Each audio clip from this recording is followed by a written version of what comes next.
Awesome. Thank you. Thanks, Sam. Hi, Greg. You're Hey, home. how are you? I know we're I'm home. good, thanks. Hey, just wanted to get some guidance from you. Have a couple friends. Very similar situations happen. You know, they've been married for a long time, over 15 years, both of them. Mhm. Um, all of a sudden, didn't see it coming from anywhere. The husband wants a divorce, you know. So the rug's been pulled underneath from them. There's the shock and every other emotion that comes with that. So I wanted some help on breaking down how to start healing both with oils and with pranic healing.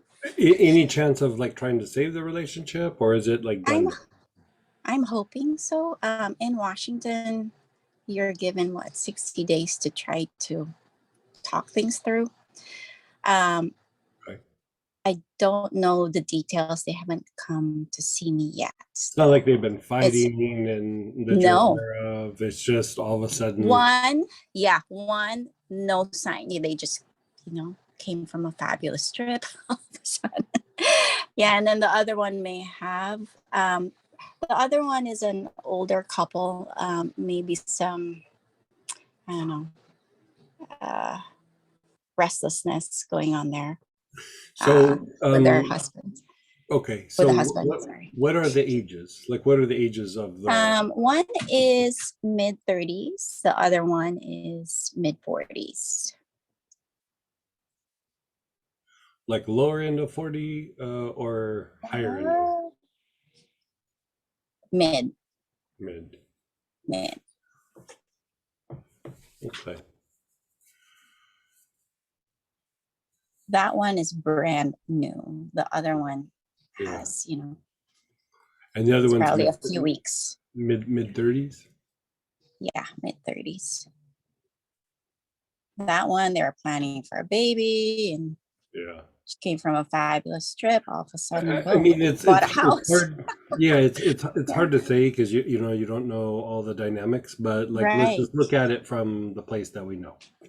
And Yes. so part of why I was asking the age is, if you go through and you look at Kabbalistic cycles, Venus is tied to age 35 to 42, and that is um, like harvesting the things that have been sown and being able to kind of kick back and ride the wave of the things that you've done in the previous part of your life. But Mm-hmm. the other component of it is that particular period is always a potential for like a midlife crisis. The red sports Yes. car, the I want something different. That can happen, and a lot of Mm-hmm. times, if you are able to, like, it doesn't happen every time, but it's where the potential is. And of course it can happen at any time, but I mean, it happens so much that they have a term midlife crisis because it happens so much. And so, one of the goals sometimes is to help people just survive that time frame. And Mm-hmm. if their relationship is strong, it usually, bounces back. Mm. It's hard to say because you don't know what's going on. And so these are the things that uh, I like to do in situations like this. And by going through and doing these things, it's not forcing the situation. That, like, if it's really like they don't want to be together or something, you're Mm-hmm. not going to like force the issue. But if it's just Yes. like somebody just lost their focus for a little bit, let's say, or lost Yeah. their feet aren't under them, so to speak. You know what I mean? Or there Right. could be a little bit of arguing that at some point the person just goes, enough. Sometimes it's even displaced. Like, for example, like I knew this. He was an undercover officer, actually, and he had worked super hard to become this undercover officer, and it was like on the West Coast. Like, it was in a district that was really hard to get into, like San Uh-huh. Francisco area. And he had a really weird relationship with his dad, and he was trying to connect with his dad, and his dad just basically told him, you know, I don't want to have any of this, like, you know, I really don't kind of like interacting with you. Then he, at the same time, he was dating somebody, you know, a woman on in his department that ended up deciding that she was really more into women than men. And so, you know, both those situations, he was out of control. And so when I saw him, he's like, I'm going to quit my job. And I was like, you love that job. Why are you going to quit it? And he's like, I don't know. And he just got it in his head. You know, he didn't have power in any other place of his life, but that was the only place where he had power. And it wasn't about trying to save anything. He was just trying to like exert his power. Like I have some say so in all of this. And he ended up quitting his job. And then about a month went by, and he went, oh my God, what did I do? And, Yeah. you know, I tried to talk him out of it. And that's the thing is, you know, trying to talk somebody out of it. There is for a long time, there's a separation between the intellect and the heart, or how we feel. And people can like understand something intellectually, but then when they go in their feelings, it could be completely opposite of what they think. And a lot of times they'll act out on more of the feeling rather than the thought. And so that's why it's very important, like over a period of time, to cultivate that integration of the mind and the emotions, so that you start to have the intelligence of the heart, like, you know, mental faculties, but like heart centered at the same time. And so like here, I would say this is probably one of those examples where, like, if you look at it logically, they've either talked themselves out of it or into it. And then there's the emotions of like, you know, and so a lot of times there is no logical way to address this. So you turn to like applying energetic medicine, or here we're looking at it from plant medicine, but plant medicine still being tied to the energetic component, right? You know, a lot of times we're looking at like how this does the physiology, how this does this and that, but here we're trying to give every opportunity for somebody to not walk away from something that, you know, like the cop did, was like, this is the only place where I feel like I have power. And so given what's happened in society over the last 3 years, I would say there's a lot of people who feel that life is out of control, and this is the one thing I can control, you know? And so we don't really know all the details. And sometimes even if you ask the person, they might not know the details. So what I start to do, and, you know, it really depends on how much everybody's willing to do here. You know what I mean? Like the person who's leaving, the male, the husband, probably is not going to want to do anything. So you're really going to have to focus on more of the female, and try to do things that way. So here's a couple of things that I would suggest. That it just, sometimes it's almost like you're trying to buy time for gravity to set in, and somebody to go, the reality of this is like, what am I doing? What am I thinking? You know what I mean? And so if it's because of stress at work, or, you know, maybe there was some little weird conflict, or there's the lack of communication, this potentially helps to open that up, right? And then if it doesn't work, then, you know, at least you tried. So the very first thing that I would do is between the two partners, they need to clean cords between each other. And that could be done by one person. It doesn't need to be done by both. So here you have a couple of choices: the etheric cord blend, or just the good old-fashioned ironbark eucalyptus. You know, ironbark eucalyptus, you know, it's very lemony. It's doesn't smell like normal eucalyptuses, but the thing where it really shines is it gives you like kind of an uplifting feel, like uplifting sensation. It does reduce some fears a little bit, but it really cleans the energetic connection between, you and whoever you're courted with. And here I would say have the wife sit and think of the husband while they inhale the ironbark eucalyptus. Okay. And I mean, I would do it like daily, because basically what that does is it helps to increase the connection between the two of them. And so, I mean, best case scenario is maybe they talk it out and they're able to work it out. That's best case. Like worst case would be, they still end up having a divorce, but maybe they're able to be like communicate more and be gentler with each other. You know what I mean? Because even though they might be neutral right now, when it starts getting down to, the details, people can do weird things. They can do really super weird things. And so, And Greg, will that address, one of them mentioned that there's something very toxic going on in the family that would address that too, right? I would think, I mean, that's what I usually look for. Like when I was doing therapy full time, it's like toxic thing in the family, toxic thing at work, there's been an incident, or there's the person is, there's a little bit of like agitation and conflict between somebody, or they're starting to have like some sort of emotional relationship with somebody either on the internet or in the workplace, or it's all of those. And not pointing fingers, but just trying to reestablish the connection of like, hey, let's get back to this, right? Mhm.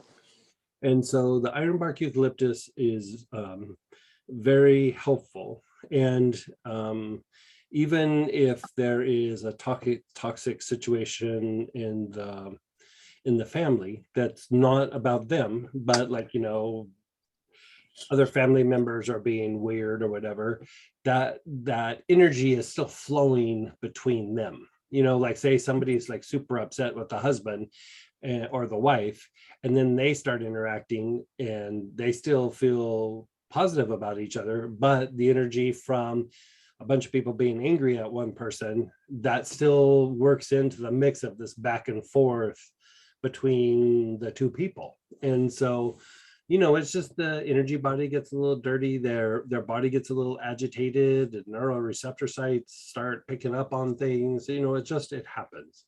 Mhm. And so I would go pretty heavy on the ironbark eucalyptus. And I know that sounds like a really simple thing, but I like that. The other thing that I like is also the African bluegrass, just because it helps and improve like moods and things. And sometimes some of the mood related issues, and before I start spouting off on this, I want to be sure that I'm saying this right. Mood. Yeah, so like mood can very much affect issues associated with the will, right? Like, so I want what I want, I'm not backing down, or defensive, whatever it is. Like it can affect the will, like sometimes in a good way or a negative way, depending if the mood is good or if the mood is bad. And so like when somebody is a little bit moody, the will aspect can get a little bit agitated, and if it's not tempered with like love and light, the tendency for that is separation, right? Like the will is very dividing, where love is very like bonding and connecting. The will is dividing. And so I don't think you need to go through and treat like the will itself. I just think like if you improve the mood of an individual, the will aspects usually follow. And so the wife could be inhaling it, wearing it on her skin, but she could also be wearing it on her skin when she's in the house, or diffusing it in the house. Okay. That would be strongly suggested. And then the other one is I usually have somebody with like marital issues use rose mixed with frankincense. And just in the environment, or if they take a drop and ingest it, or, you know, give a drop to the husband, or just diffuse it, or wear it as a perfume, get it in the area, you know, get it. Is there a blend for that, or? There's not, but I can make it for you. Like we can make it, I can have it shipped out Thank you. tomorrow, but I can also tell you like how to do it. Okay. If you have rose, and any sort of rose would work. I wouldn't use like geranium or something. I mean, I would use rose. Okay. I was doing 3 parts rose to 2 parts frankincense. Uh-huh. So Okay. 3 rose, 2 frankincense, regardless of what kind of rose it is. I mean, most times I would just use the absolute because it's more inexpensive, and it has like kind of a more hit you over the head kind of fragrance, where some of the other roses are strong, but they're a bit more subtle. And rose absolute is like when you smell, you're like, oh, rose. Where you smell Bulgarian rose, is like, what's that floral smell? Like, you know what I mean? It's not like we kind of need to hit people over the head in this situation. And so I tend, and it's way less expensive. And so I tend to go that route. If you were to do anything else, those would be the top 3 things that I would do. If you were to do anything else, Solomon's hyssop, you know, we're doing the Sanlafon technique, and we haven't got to the week where we're doing Solomon's hyssop, but part of what Solomon hyssop is for is to reduce and minimize the tendency for us to like project, right? And so it's not just diminishing the tendency to project, because we all do it. But what happens is, say we have a bad day, or we're irritated with the family or whatever, you just kind of start like projecting like a bunch of negative thought forms in the area, and then after a while you're in this soup of these negative thought forms that are not about anybody in particular, but like a goldfish in a bowl of water. If there's a bunch of stuff in that water, it's affecting that goldfish. And the same thing happens to the environment, and can actually even happen in the energy body or the aura. And so, you know, this is why King Solomon used Solomon's hyssop. This blend that he uses is he did it for materialization and for like what we would call Kriya Shakti or manifestation. And it was to reduce the negative projections that we do unconsciously, because a lot of times it's not even that we consciously do it. It's just you're agitated and you just start putting out like agitated thought forms, and then somebody's angry at you and you get defensive, and then you put out defensive thought forms, and then, you know, whatever it is, you kind of kick out this energy. And so the idea of using Solomon's hyssop to clean up the environment is always a good idea. So diffuse that? You could diffuse it, you could burn an incense. Again, people could use it like a salt scrub or in a bath. Yeah, any version of that. Just get it in the area, like a spray, you know, whatever. Yeah. So I mean, I think those 4 are pretty solid. You know, if we knew more details, we could go down the rabbit hole. But this is just general, like, how do we try to allow these 2 people to potentially work it out and not be as reactive, and you know, have a little bit of time so that, you know, they can come to terms with it or work it out. And so that's usually what I would do. As far as pH is concerned, visualize relationship, paint it, you know, like paint it blue for a really long time, and then disintegrate with electric violet. Okay. How about the wife's energy body?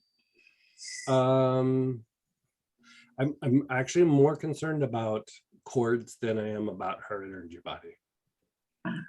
Like I think if the connection would happen, things would get better. I mean, you can always clean up like the solar plexus and everything, but it's more about a dynamic between the two people. And so the whiteboard, you know, blue and electric violet, Mhm.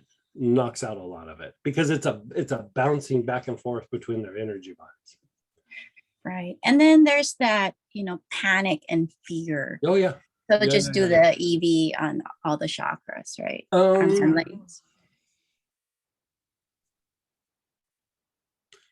I mean, if the fear is really intense, clean the arms and the legs with electric violet. Okay. Like, I wouldn't even worry about the chakras, just clean out the arms and legs. Got it. Yeah. All right. Well, thank you so much, Greg. You're so welcome, and keep us posted. Like, if you need to problem solve or troubleshoot something in that area, let me know. I mean, it's with everything happening in the last few years, people have been bringing stuff like that to my attention a lot. It's not, I wouldn't say it's common, but it's Mhm. happening a little bit more than it used to. You Got know it. what I mean? Yeah, I was surprised. 2 in a row. Yeah. Yeah. All right. You Well, know, think about it like this, like when a country is like at war for a period of Mhm. time, it doesn't matter how good the people are running the country, people get tired of it at some point, and they're just like, I need a change.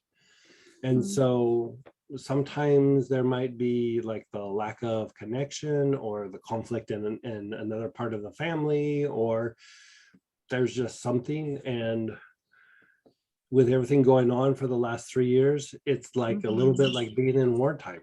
And at some point, sometimes people just kind of internally snap a little bit.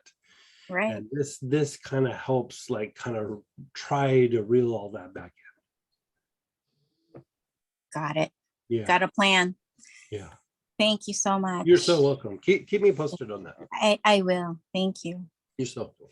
I just want to do a real clarification. You had mentioned for the rose ingest, the rose with the frankincense, the rose absolute, can that be ingested? It'd be better if that, for that part, it wasn't rose absolute, but I've done it several times. It's better if it's like the Bulgarian rose or Turkish rose or alba. If you're using the rose absolute, I mean, most likely in this situation, they're just going to be inhaling it. The person's going to be wearing it. It should be fine for that.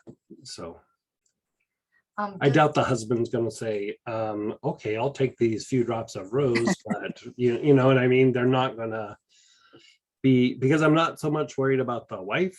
That would be more for the husband. And so I didn't really think that was on the table, but I have done that.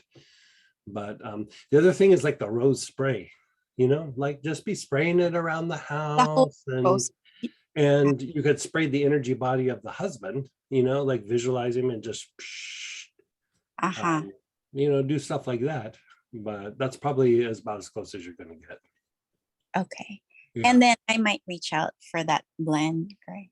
Yeah. Just let me know. I'll be glad to make that for you. Thank you so much. Yeah. I mean, there's a bunch of things that I have in my recipe book that I just don't plop up on the site, because it's like real super specific for something, or I just make it as a situation needs it. So. And then I wonder if you'll name that that blend. Yeah, I think in my book it just says rose / frankincense. It doesn't even have a name. Yeah. All right. Thank you again. You're so welcome. And just one more clarification. You had mentioned that the Solomon's hyssop reduces the negative projections. Does it also reduce the positive projections? Nope, it actually just reduces the real low vibration. The projections are almost like resistances, and so it just reduces that. And then go ahead, Bill or